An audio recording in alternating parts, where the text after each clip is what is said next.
Okay, by now you probably set up your theme and you've probably tinkered around with a few things in the store. Let's get some of the basics out of the way. If you go over to online store and pages, two of the most important pages that you're going to want to have are the About Us page, which is probably, besides the home page, is one of the biggest draws over any other one product page. This is going to sell your store, the people behind the store, who you are, why you're selling, and a lot of people want to read this. They want to have confidence in what they're purchasing and who they're purchasing it from, especially if you're just starting out and they have no idea who you are.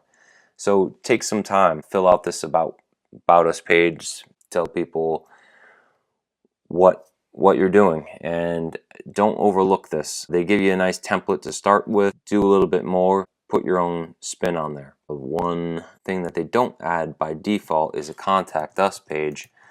Now, I think that's very important and should be included. They do have a template for it, they just don't add it by default. So select page.contact, you could fill this out, drop us a line, and let us know how we can help. You'll see this in future videos. Edit the website SEO. This is the stuff that will show up in Google, so it's highly recommended that you fill this out as much as possible. Use all 70 characters, all 160 down here. Google gives it to you, you might as well use it. You could put in some important keywords there. So now you have the About Us page, the contact page, the home page. What you saw in that last video, there was a little blurb below the hero banner. That's what's going to be included, but if you have that turned off, then there's no need for anything on this home page. Everything is automated by the theme. I would just leave that alone. You could even delete it if you really wanted to. The next step is to set up your navigation. Your navigation is the menus that reside above and below your content. If you don't have a blog, trash it, but you could add it. You could actually do an outgoing website if you needed to. Where is the Contact Us page? We need to do that. Add menu, contact, page, select page, up, and there it is. We made it. So it's there. And I don't make the footer page all that complicated. You have your About Us in there. You could dump that since it's up there, but keep the search. People do like to search for products from time to time, so you might as well keep it there and give them the tool that they're looking for.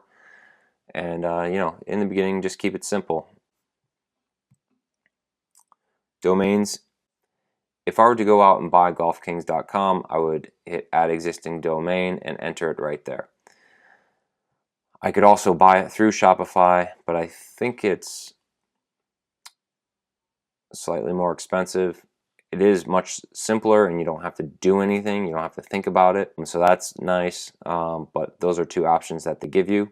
For our intents and purposes, we're just going to continue with the golfkings.myshopify.com. Under preferences, this is important and it's often overlooked. This is your homepage title.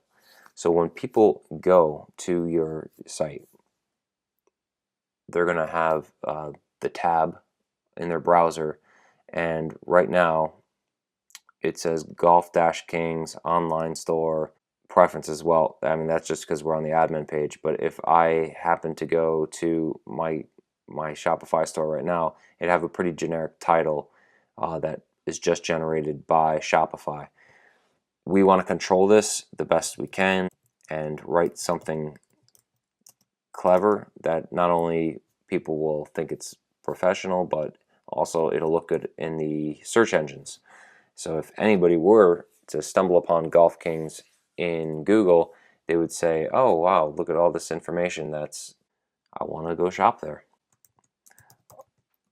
Golfers Equipment Paradise. And then we can go in here and all of the things, all of the sporting goods you need for your next trip out to the links, and etc. You want to fill this up with as many keywords as you can get, like sporting goods. Maybe just change it to green, golfers, equipment, and get it all in there. Make it look real nice and tight so Google picks up on it and it becomes more attractive to passerbys.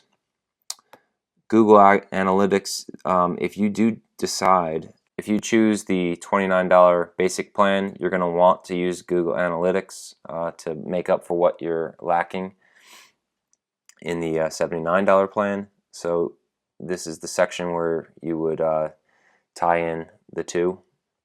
Your Facebook pixel I will show you in a later video. So this is the store password.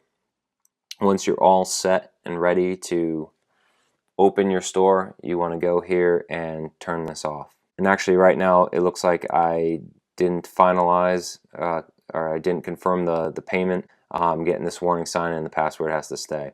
But I will do that before we open the store. In fact, you have to.